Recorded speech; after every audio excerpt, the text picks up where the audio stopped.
Welcome to this week's edition of the Scenes from the Spectrum podcast. Sixers Graham, Sixers Justin with you once again. We might have missed a couple days. It's okay though, but because we're going to recap this West Coast trip from the Sixers that ended in a Suns loss yesterday afternoon. But all in all, a 3-game trip. You got 2 wins out of it, and I think it was pretty successful. Sixers Justin, the floor is yours. Thoughts on the West Coast trip in its entirety? The West Coast trip was pretty good. I mean, obviously it ended in disappointment, but I did not expect to beat the Suns. They just are a way better and polished team. They've been around each other for over a year now. Harden and the Sixers are still trying to, get that chemistry, know everybody's roles and try to you know, find the roles that best fits the team. And I think Harden is still trying to do that while getting everybody to find their roles. So, not expecting to beat the Suns. They're just a way better and polished team. There's nothing really you can do about it, but we did kick off the road trip with a game against the Lakers where it was pretty close down the stretch where it shouldn't have been. I mean, LeBron was out and injured, but you let teams creep up on you, and we're lucky that we didn't lose. Yeah, I mean, this is exactly how I expected it to go. Maybe, a win against the Lakers and Clippers, maybe one of them being close, and then a loss against the Suns. This is basically exactly what I expected to happen. And I think that's okay. Like, it's not every team can beat the Suns. I mean, literally, no team can beat the Suns right now. They are so good, and they're a really good basketball team, and they're the the heavy front runners for the to win the finals, as they should be. They've been the best team through the sample size, which is we're heading into the final. We're 7/8 of the way there in the regular season. So the Suns have been dominant all season long. I did not expect the Sixers to win. The Suns are my pick to win the finals. I don't think the Sixers are going to win the finals because they're just not as good as the Suns. But all in all, James Harden had a bad game against the Suns. All right, he had a bad game. Okay, like yeah, he's been struggling a little bit, but he's still a really good player. I'm not worried about James Harden at this particular moment. But I mean, you look at guys like even if James Harden has a bad game, you're going to lean on guys like Tobias and Tyrese Maxey. Tobias played well for a small stretch in the Suns game. Maxey was pretty much abysmal. He had 18 points, but the efficiency was absolutely terrible. Oh yeah, 7 for 21, 3 for 10 from behind the arc, which isn't like absolutely terrible. Minus 25 on plus minus, which isn't my favorite stat, but when somebody's minus 25, you have to look at it. So even with Harden having a bad game, Embiid was still dominant, had 7 offensive rebounds, which I love, with 37 points. I mean, the man was unstoppable. Nobody can guard him, but you just need one of those 3 guys, Tobias, Maxey, or Harden, to have a semi decent game, and you beat the best team in the NBA. Yeah, one thing that I was really questionable about last night, Matisse Thybulle actually sat the entire second half, which was weird because you need him to guard guys like CP3 or especially Devin Booker. That's a coaching decision that I didn't understand. Tobias Harris had a good 5-minute stretch in the second quarter with the bench squad, and he was lighting it up out there. He grew the lead to about 15 points, but disappeared in the second half. James Harden shot 2 for 11 in. I know it's just a random regular season game in March, but if you're a superstar in this league, you cannot only make 2 field goals. It's just unacceptable, and we need more. Shot 2 for 11, 18%. Those 2 shots that he made were behind the arc. Maxi, 7 for 21, 33%. I mean, we were that close to the Suns. It was a very close game down the stretch until the last minute or two. And Harden and Maxey had bad games. I mean, it shows a lot about this team. It shows that we can beat a team like the Suns. Now, like you said, I do expect Phoenix to win the finals, but this is great for our team because it shows we can compete with the best team in the league, and that's exactly what we did yesterday. Yeah, I mean, you guys saw that it was a competitive game, and Embiid was really the only player that played well. Maybe Shake Milton had a good game, but he only got 14 minutes. So Embiid was the only player that played well in that game, and we were competitive with the best team in the league. And yeah, like Harden, what he did, the way that he played wasn't great. It was unacceptable, but it's not necessarily something that I'm worried about per se, because you could, of course, Harden's the main guy getting, a max on a max deal, and you look at someone like Tyrese Maxey or Tobias Harris, whose load isn't as much as James Harden, but still, 7 for 21 is pretty bad, and then disappearing in the second half isn't going to help as well. Like I said, if we just have one of those three guys step up, we beat the best team in the league. So one guy I'm not too worried about. As a collective unit, it's difficult when you have Tyrese and James both off on the same night, and that's going to be hard to beat the Pacers if those two guys are not playing well on the same night, and much less the Suns. And Embiid is it's just so good. You can't you got to realize who we put out there on the floor, how they played, and what Embiid still did against the team we were playing. I mean, he was dominant. Yeah, and Embiid is always going to get his. He's always going to be dominant. Obviously my pick for MVP this year, but Sixers fans that have kind of turned on James Harden for his recent struggles, it's kind of pathetic. I mean, they should know he's not at 100% with the hamstring injury. He's still taking care of his hamstring. He's probably what, like 85%, which I expect him to get a lot of rest at the end of the season leading up to playoffs. We play a lot of bad teams near the end of the schedule. So by the time the playoffs comes, I think he'll be 100%. I think he's just coasting right now through the end of the regular season, and then we'll probably see a more dominant James Harden by the time playoff starts. Yeah, I think that James Harden is saving his best basketball. He should be. I mean, he's here for the playoffs. He's not here for the regular season. Embiid is going for that MVP. If he wasn't, he would most likely be coasting as well.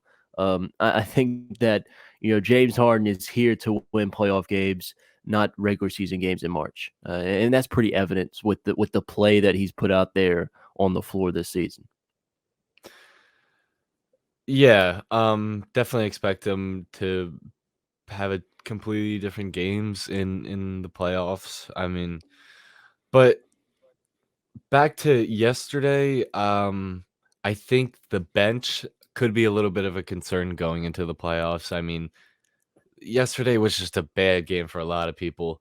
DeAndre Jordan continues to be pathetic.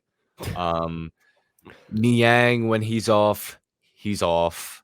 Um, he shot 1 for 3.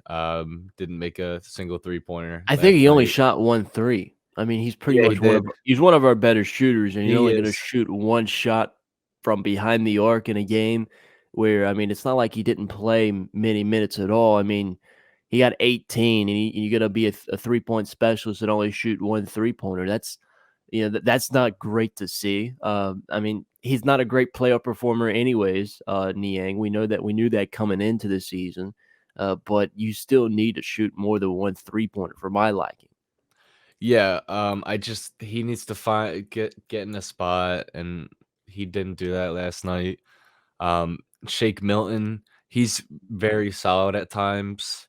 Danny Green, you'll never know with him. I mean, he can be on fire or be a complete mess. I mean, He last had night, 8 rebounds, though. yeah, he did have 8 rebounds. Last night, he shot 2 for 7 from 3, which is 28%. Um, and then, you know, our backup center, which I don't even want. I It's mean, so frustrating. he's just not good, but he can catch a lob. Yeah, he can I catch a mean, like, lob, but he's not a good in this stage of his career. DeAndre Jordan is nowhere close to being a good basketball player. He's very below average, but that's kind of what his role is. I mean, his role is to catch a lob, get a spark going, and then get out the game. There's one thing that I was kind of confused about from last night's rotation. Furkan Korkmaz got a DNP, which did not play, coach's decision. Right. He had a couple really solid games leading up to the Suns games, and I was expecting to see him fully back in the rotation. And after some good games, Doc just took him right back out of the rotation. I didn't understand that. I do think he should have been kept in the rotation. I mean, we didn't play Furk and we didn't play Isaiah Joe. It's going to be tough to win some games when you don't have those two guys to space the floor. I mean, you could only do so well with Niang, and that's another thing. Niang only shot 1 3-pointer when Furkan and Isaiah Joe, the other two sharpshooters off the bench, didn't even play. So yeah, I would like to see Furkan or Isaiah Joe, someone like that out there on the floor, just to maybe if they hit a three and that's a spark, and then that might get James going or Tyrese going or Tobias going again. So that's one thing that, like you said, that was a head scratching decision, along with Matisse not playing at all in the second half. Yeah. Another thing that Sixers fans have been asking for kind of the past month is Charles Bassey. But obviously, it's a pipe dream by now. It's not going to happen. No, it shouldn't happen. It's something that's been asking, but Charles Bassey just is not ready. Yeah, he played good. All right, people play good, right? He just isn't ready for the NBA stage. Neither is Jaden Springer. They're both projects. Will they be good basketball players? Absolutely, I think so. I think they'll turn into pretty darn good rotational pieces for the Sixers. But at this stage in their rookie careers, they are not ready to play the basketball that the Sixers are going to be asking them to play down the stretches of some playoff games. I mean, maybe he'll play against the Pacers and the Pistons in the last 2 games when Embiid and Harden sit. But other than that, he probably won't play at all this season. Yeah, he has been doing pretty well in the G League, like Graham said. I don't think he's NBA ready, but I would have liked to seen him get minutes by now. People don't understand the leap from the G League to the NBA. It is massive. I mean, we are talking about a huge leap. It's not like in baseball, AAA to the majors.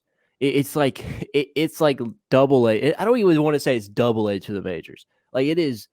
It's a very, very large leap. And you look at someone like Paul Reed, who was the LeBron James of the G League. I mean, Paul Reed is like untouchable in the G League. Nobody's doing it like Paul Reed is. And like, quite frankly, he can play some good minutes, but he's just not NBA ready. So you could have someone that is the best G League player day in, day out, is the best in the G League, and just it will not translate to successful winning basketball over a long period in the NBA. Like you don't see that. Like the best player in AAA goes over to the majors and then has a long successful career. That's just like people don't understand the leap from G League to the NBA. It is huge. Yeah, because in the G League, you're playing all guys who just aren't NBA ready, and then you go to the NBA and you're playing the best of the best, like the best in the world. So it is a giant leap. I think we might see Charles Bassey next season, but for this season, it's not going to happen. I just don't see it happening. It's like even with Jaden Springer, he might get the last 2 games, but other than that, it's next season, and it's going to be a lot of summer league where we're going to see really how good they've improved. Yeah, and moving on to Tobias Harris, we all saw Tobias Harris in his few minutes of glory last night with the bench squad in the second quarter. Got the lead out to 15. He can have some bad games, even some really brutal games, but games like last night where if he plays like that, it makes us finals contenders. It's just that simple. He did disappear in the second half, which I hate. He shot 1 for 5 from 3, but with the bench squad, he was working hard. He was getting buckets.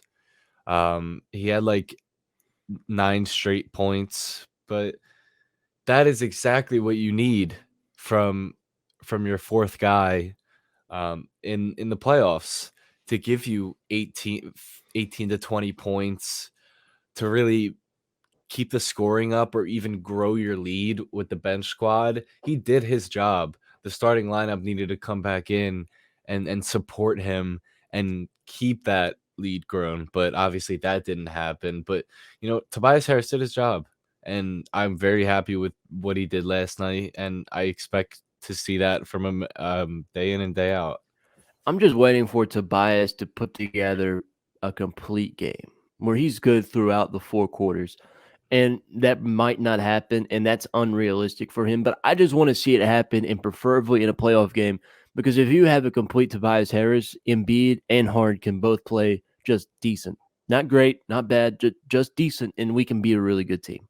So that's something that I want to see personally for Tobias, just to have one good game, and I feel like that's enough to be a really good team in a if it's a game 4 against the Bucks and Embiid and Harden both have, not stinkers, but, they're missing some shots they usually make, but you have Tobias come in and play really, really well. That could change a series where, you can you can escape a win.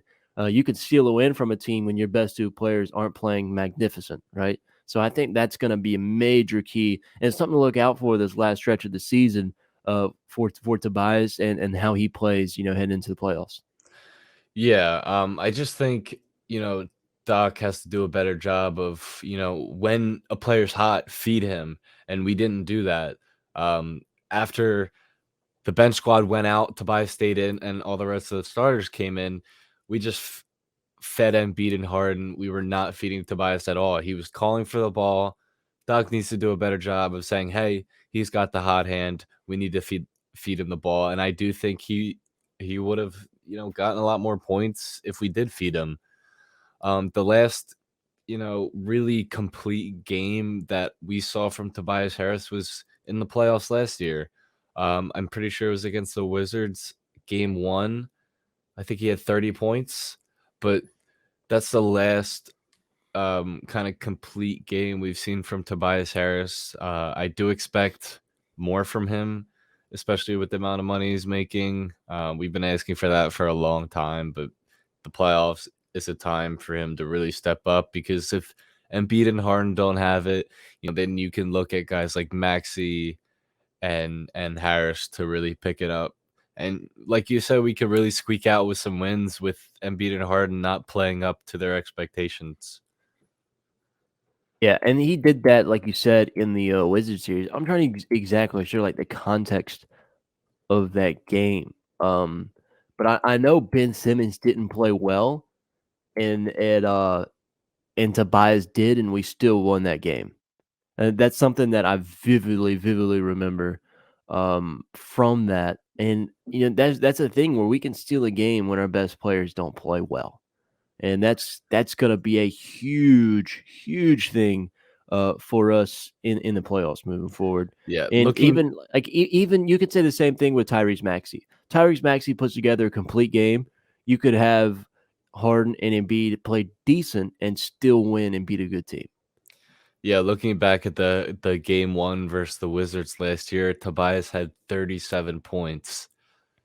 So, that is something we need. We need 2 or 3 games from Tobias. I mean, we're not asking for 37 points, but 20 to 25 would be fantastic, and really that's all this team needs is just 20 points. That's it. And it makes us finals contenders because Embiid's going to get his. Harden's going to get his in the playoffs. Maxey should get his in the playoffs. We just need Tobias to, get his stuff together, and I think we'll be fine. I think we can reach an Eastern Conference Finals like that, maybe even the finals. Yeah, I mean, he's definitely a huge key. There's no doubt about it. For him to play well and be consistent, especially shooting the ball. That's going to be a huge thing for Tobias. Yeah, just being consistent. That's literally it. That's all you need from him. You don't need him to score 37. You need him to give you an efficient 22 or 18 to 22, somewhere in that range. Yeah. And moving on to probably our last good game of the season versus the Bucks. As you remember, last time we played the Bucks was when we got James Harden, but he wasn't playing yet, and Maxey kind of had his spurt of playing great. Embiid got his, and we beat the Bucks, and that was a great win. One of our best wins of the season. We get to play them again tomorrow, and I think it's going to be a really good one. What are your thoughts on that? Yeah, I always love playing the Bucks. Embiid versus Giannis is going to be super, super fun in Philly at the Wells Fargo Center. That's always a treat when you have a superstar like Giannis come to town. And yeah, it's gonna be it's gonna be a tightly contested game. Sixers and Bucks have the last couple years come into more of a rivalry with some shenanigans that have happened the last couple of times we played them. But yeah, it's always a fun time. And this last stretch of games, I feel like if you beat the Bucks, you have set yourself up to go, a really good run for this last stretch of the season. I think you can really set the tone with this game right here because I think this is the last playoff opponent. Well, you've got the Cavs and Raptors in there, which are fringe playoff opponents. So this is your last, cemented playoff opponent you have on the schedule. And I think you can, if you win this game, you really set yourselves up because, confidence boosters versus the Pacers and Pistons can only do so well for you. So I think that this game against the Bucks is going to be huge for confidence, and it's going to be a good, momentum setter for the rest of the season heading into the playoffs. Yeah, it's going to be huge for momentum. I mean, to be the defending champs again would really boost this team's confidence and momentum going forward. And then we just play a bunch of bad teams and almost playoff contenders for the rest of the season. I mean, we have the Pistons, the Hornets, the Cavs, the Pacers, the Raptors, and the Pacers again, and the Pistons again. It's a very, very easy, kind of rest of the schedule. So that's kind of the thing where Doc tries some new things, some new rotations, maybe a new player or two from the G League. Maybe he wants to throw Charles Bassey in for a game or two. Maybe he wants to throw Paul Reed in for a game or two. But, that's the last few games is kind of where you polish everything that you need and to get everything set for the playoffs. And I think there's a chance to go 8-0 in the last 8 games, but we'll see. We'll see. And there's definitely a chance. I'm looking at 6-2, 7-1 at the best, and maybe I don't want to say it, but I mean you could go 4-4 maybe. I mean that'd be the absolute worst, but I don't Yeah, see that happening. we're most But likely gonna lose to a bad team at least um once. I think 6-2 is the most realistic. A Bucks loss and then like a random loss to the Raptors because they keep doubling Embiid. That uh that's gonna be a huge deal probably. But this Sixers team who came in to that Suns game with 3 wins in a row, they had won a lot. Ever since that Nuggets loss, they've only lost to the Raptors and then now the Suns. So I feel like this team's heading in the right direction. You beat the Bucks, you really take that momentum, and maybe you go 8-0 to finish the season. Like that's not out of the realm of possibility. I wouldn't be surprised if it happens. I'm looking at more of a 7-1, 6-2 into the season, but I mean, shit, might as well just go 8-0, right?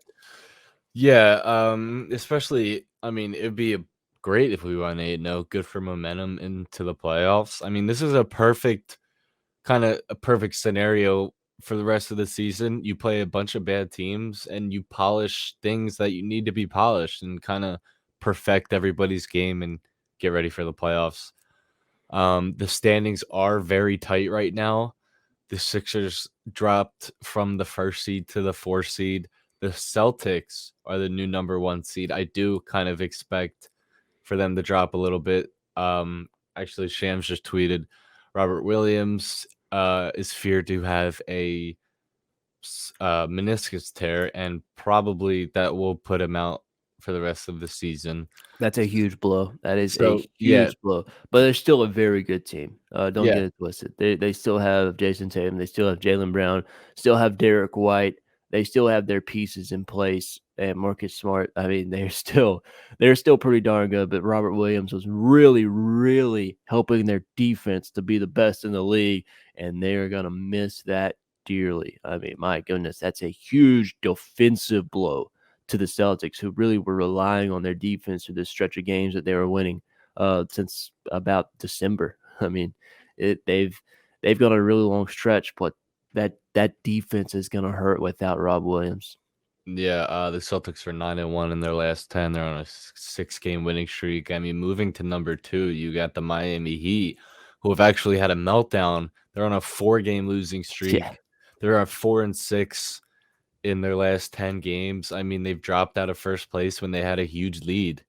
Uh, does that concern you for the Heat for the playoffs? I didn't think they were finals contenders, anyways. Yep. Just about on brand for Miami Heat basketball. They don't have playoff performers. You can't rely on Tyler Hero to run your offense. You can't rely on Duncan Robinson to hit threes. You definitely can't rely on Bam Adebayo. We learned that the last couple of years, and you can't rely on Jimmy Butler being your number 1. So I think that team's not really built for the playoffs. They're crumbling in a regular season fashion, which okay. Even if they're the 4 seed, they might win a round. And then I just don't see them going further than the Eastern semis. I would be surprised if they made the Eastern Conference Finals. Yeah. Jimmy Butler is shooting 19% from 3 for the year. I mean, he has really been struggling except a few games, but I never saw the Miami Heat as real finals contenders. But I don't know, dude. Their chemistry problems, it has gotten bad the last few days, or I'll say the last few games. I do expect them to drop more in the standings and take that 4 seed. Do you think the same, or do you think they'll stay up there? Yeah, I just don't think they can beat the Celtics in a series, the Bucks in a series, or the Sixers in a series. Maybe the Bulls. I could see that going either way. But yeah, I think that out of the Celtics, Heat, Bucks, Sixers, the Heat are the worst team there. And if you're by any chance a Heat fan and you're watching this and you're saying, "Oh, well, the Heat beat the Sixers a bunch of times this season," you have to understand that every time the Heat have played us this season, it was on a back-to-back. So just a bad schedule making by whoever, makes the schedules. But Miami Heat haven't seen our real team at all this year. It's a very tight race for the top 4 seeds being all within half a game. Yeah, But and I think anything that happened pre-Harden doesn't count. yeah, and I do think we'll take the 1 seed by the end of the year because of our easy schedule, but you never know with this Sixers team. But it's gonna be rough, for that Bucks game. I mean, That could be a decider for who it gets the it 1 seed. yeah, it's all these teams are kind of must wins because we're all getting thrown around in the standings.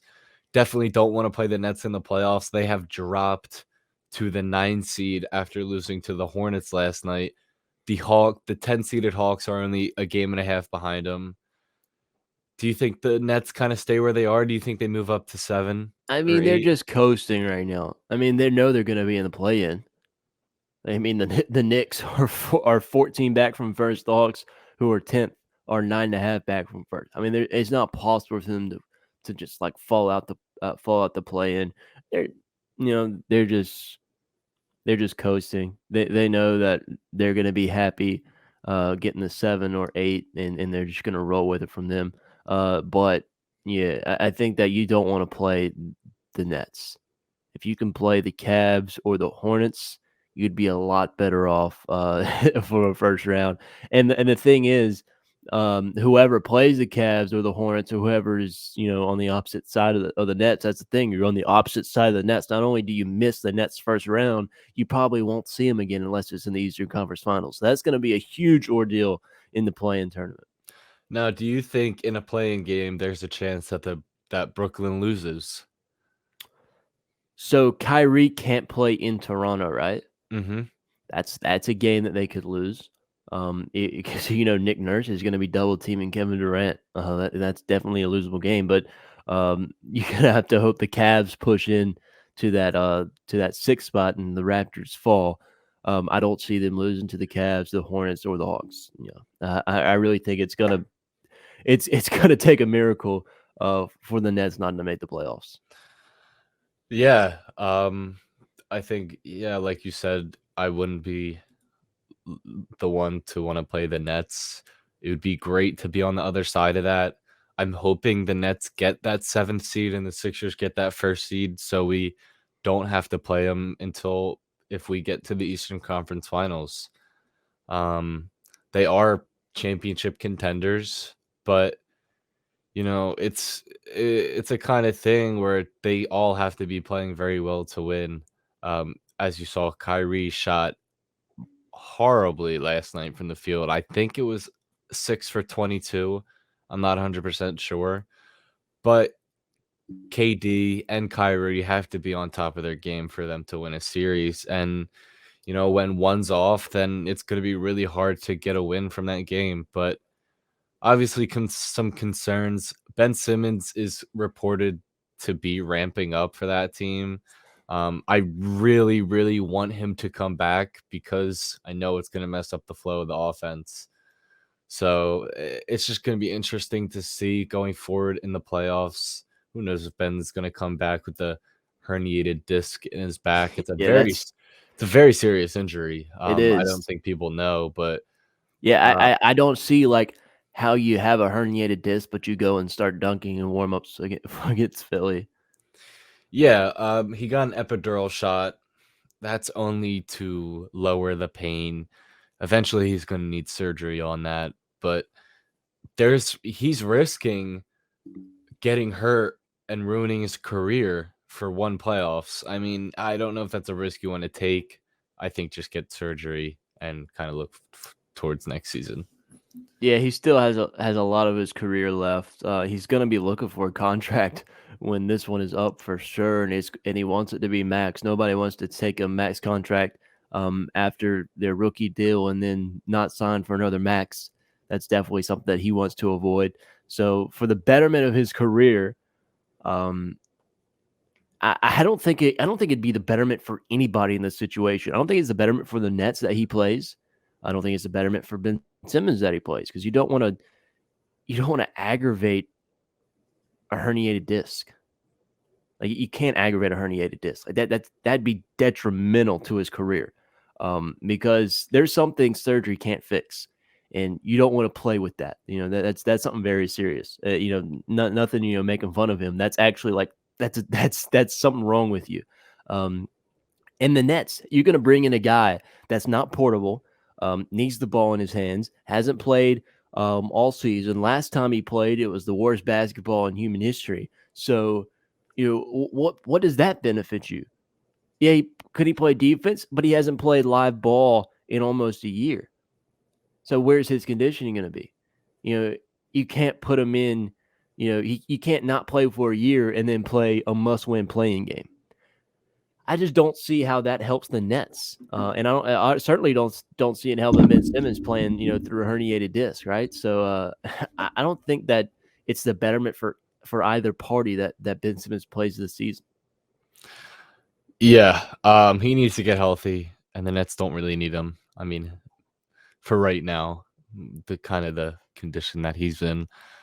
But it's gonna be interesting to see what goes on. Yeah, but I see them making the playoffs 100%. Yeah, so do I. Do you want to move on to the Q&A? Yes, let's go Q&A. What All I've been waiting right, for. everybody. Special segment for today. we put out on Twitter, drops some questions for the next episode, anything sports related. And you want to start with the first question? Yeah, first question, we will go with Melo's GOAT, who may or may not be our good friend Munch. Mm-hmm. When will Tyrese Maxey be the second best player on this basketball team? Justin, you go first with this one. This is a tough question. Well, in the beginning of the season, all the way pre-Harden, he was the second best player on this basketball team. But Mm-hmm. he's most likely going to sign that contract extension. If he does, we're looking at about 2 or 3 years down the stretch until he's the second best player. I mean, his ceiling is so high, but he can even if he ever moves on to a different team, he's going to be the first best player with that team. He just has a ceiling like insanely high, but it's going to take a while. He still has some work to do, shaping and polishing his game, working on 3-point jumper. He's a good finisher around the basket. He needs to work on playmaking, passing, all that, but he does have a real opportunity to be the second best player on this team, and even if he moves on to a different team. Yeah, I think that I think that it's gonna, of course, if Harden doesn't come back, he's gonna be the second best player in a couple months. But if Harden does, sign with the Sixers, which I'm 99% sure will happen, it's gonna be about 3 years before Tyrese Maxey is the best. Hopefully before that, I think, but like 2.5 would be a good measurement for Tyrese to really take off. And once he's under that second contract after his rookie deal, I think is when you really see him, take off. So I'd say about 2.5, 3 years. Next one from Philly_sports. Can the Celtics beat the Sixers in a 7-game series? And that answer is absolutely. Anybody can beat the Sixers in a 7-game series. If anything, the last couple of years has taught you that, it is definitely that any team can beat the Sixers in a 7-game series that's in the playoffs. Will they? That's not a given. But can they? Yes, 100%. They can beat the Sixers in a 7-game series. There's definitely a chance that happens. Yeah, like we talked about earlier, a big loss for them defensively in Robert Williams. That's really going to hurt them. That was their center. Um, but it's just who's going to guard Embiid now, right? It's just kind of nobody because honestly, nobody in the league can really guard No, him. yeah, I But mean, even Rob Williams wasn't uh, guarding him. It'll be but Al Horford now, actually. yeah, So that'll be fun. But that's yeah, Embiid. they absolutely could. I don't believe they would, but they could. They I could said beat the this Sixers. Embiid's entire career that Al Horford is his kryptonite. He always plays bad against Al Horford. I Yeah, will but never in a understand why. in a playoff series against the Celtics, I feel like that all that goes Yeah, out the window. but back to the question, can the Celtics beat the Sixers in a 7-game series? Yes, 100%. Now, do I see it happening? Who knows? But they can definitely beat kinda any team. They're the hottest team in the league, maybe besides the Suns. But, yeah, Speaking they've of, moved next from the question. 10th seed to the This 1 this seed. this is a perfect segue. Are the Celtics the second best team in the NBA behind the Suns? Now, I would have said yes before the Robert Williams news in the injury. Now I'll say no. I think that they are not the second best team anymore. I would give that to the Milwaukee Bucks, second best team in the NBA behind the Suns. Yeah, like you said, if you asked me this last night, I would have said yes with 100% confidence. But as we know, Robert Williams is a huge loss for them. It's a big loss on defense. Um, but no, I give them around top. They're definitely top 5 in the league, but top 2, no. Bucks or even the Sixers. I mean, yeah, but not top 2 anymore. Yeah, I think that maybe it's the Grizzlies, but I would say Bucks and then Sixers. All right. Maybe Grizzlies. Let's move on to a question by my good friend Matt Topeka. Does Castellanos and Schwarber make the Philadelphia Phillies World Series contenders? I'll give that one to you. The short answer is no. No, they don't. There's a lot to go into being a World Series contender, and a lot of it is what you do with the deadline, not necessarily what you do in the off season. I think that Castellanos, as an All-Star last year, he played really well. He still played in a ballpark that is very friendly to home runs and to what he hits as what he'll be a DH. And Citizens Bank Park is a home run friendly park. It's a hitter friendly park. Let's get it, let's not get that twisted. But it's not Great American Ballpark. I think that that's going to be something to look out for him. Schwarber, you never know what you're going to get. Schwarber had he came back from injury. Nats put him in the leadoff spot, and he was just lights out. I mean, he was hitting leadoff home runs out the wazoo.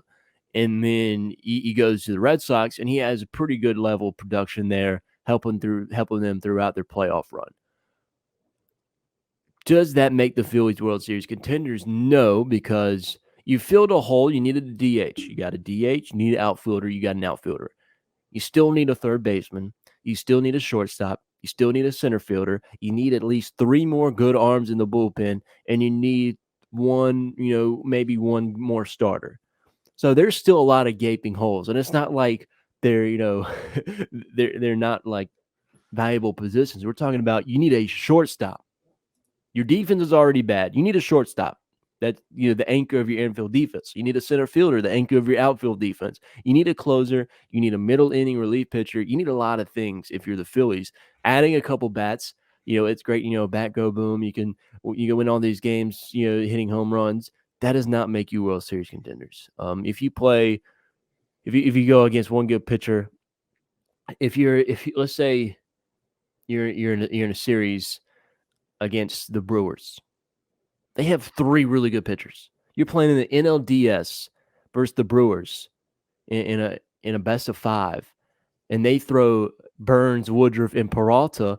Fabulous. All your guys get shut down, and you don't have great starting pitching other than Wheeler. Nola is off and on when he's giving up home runs on 2 strikes. We don't know what Eflin's going to be about. Can Ranger Suarez produce the same that he did last season?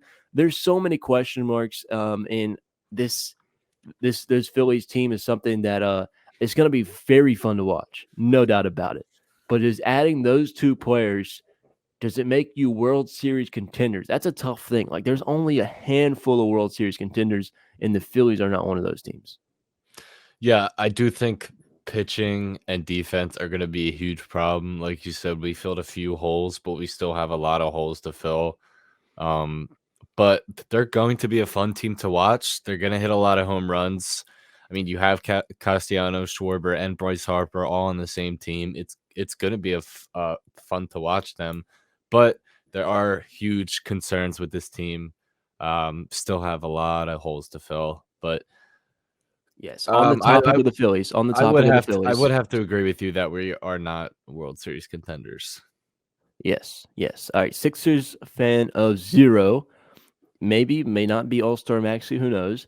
What will the Phillies opening day lineup be like? And this is right up my alley. I got you, Sixers fan of 0. In left field, leading off, Kyle Schwarber. Batting second, behind the plate, JT Realmuto. Batting third, in right field, Bryce Harper. Fourth, designated hitter, Nick Castellanos. Batting fifth at first base will be Rhys Hoskins. Sixth at second base, Gene Segura. And this is where it gets funky. Batting seventh, shortstop, Bryson Stott. Yeah, I got him over Didi. Eighth at third base, not Alec Bohm, but Johan Camargo. And ninth, center field, not Abdul Herrera, but Matt Verling. So 1 through 6 is really good. 7, 8, and 9 is a lot of question marks, but I do feel like you got Stott over DD, Johan over Bohm for the time being, and then Matt Verling over Herrera for the time being. And then starting pitcher Wheeler, if he's healthy, there has been rumors that he might not be healthy. As of right now, that he's questionable to start opening day. If not Wheeler, that would be my first choice. Then Noah would be the second choice. Yeah, like I said, it's going to be a fun lineup to watch, 1 through 6. is going to be really cool. A lot of home runs. Hopefully, it's going to be funny when Castellanos hits a home run. Yes. And You already got a everybody. hit during the DUI Yeah, apology I watched yesterday. that clip, but Yeah. it's funny when everybody tweets out something horrible happened when Castellanos hits a home Yes. run. Um, but yeah, it's definitely gonna be fun. I'm still trying to get my Phillies knowledge up. I'm really getting back into it, but for now, Graham has all the Yes. questions for I now. have the baseball questions for sure. Yeah, Yeah, about as soon as it's over, it's 12:23 Monday, March 28th. Spring training will start about 1. I will sit down and watch spring training for the next 4 or 5 hours. yeah. So, what a life. I'll probably watch a few games. Um, but moving on, I think we answered everything except one. Yes. Um, Thomas Davis asks about the USA versus Mexico World Cup qualifiers, and we did send this tweet out a few days ago. So that was their most recent game when we tweeted them out. But they've recently, I'm pretty sure it was Panama. Let me double check. I know Pulisic went off Yeah, according to the timeline.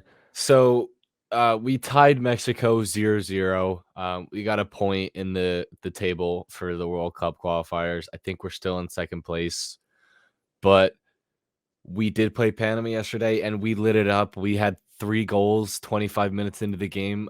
Christian Pulisic had a hat trick, which is great to see. Just an all-around good performance from the USA team last night.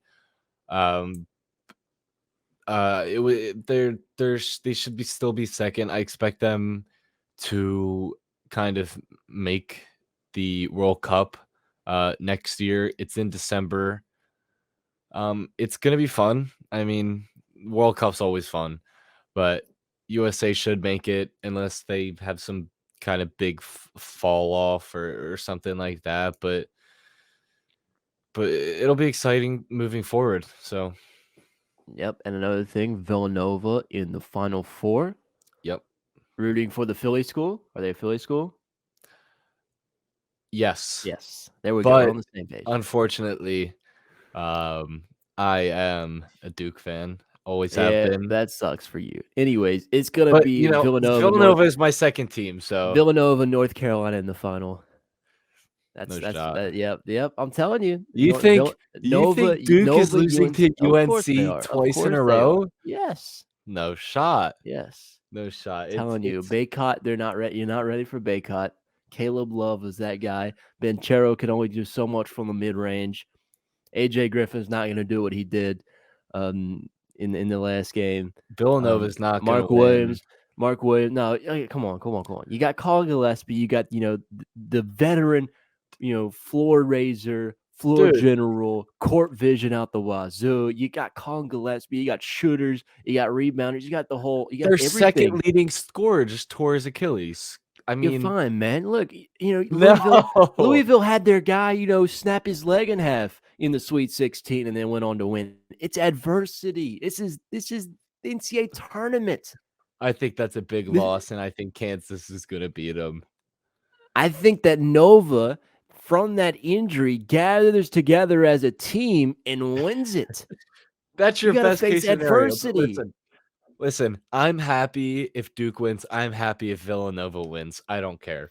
But Well, you're I gonna be mean, happy when Nova wins. I mean, it's gonna be even sweeter for you when Nova beats North Carolina. I mean, come on. that'd be nice, but I mean, the Cinderella we haven't talked about the Cinderella story of St. Peter's.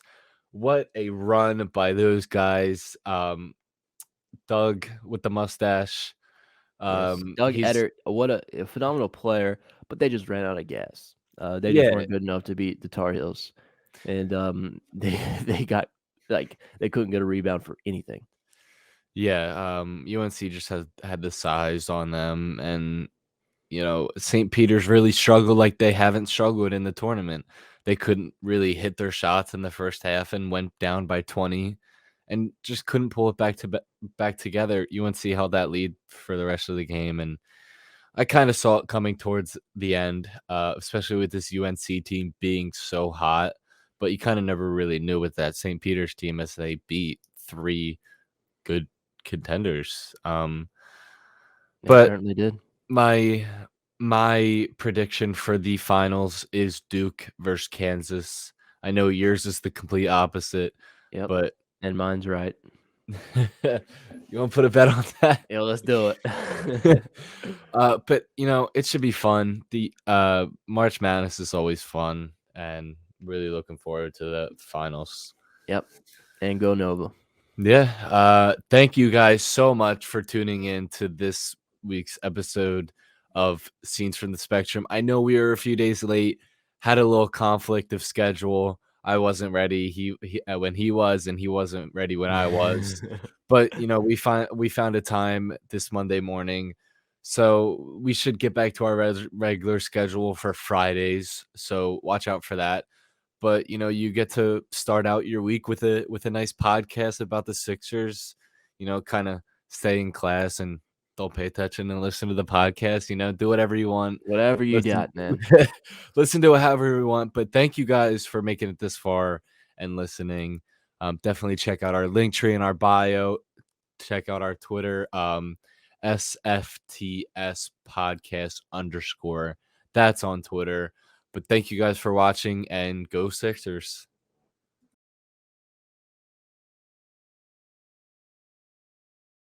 Clap your hands, everybody.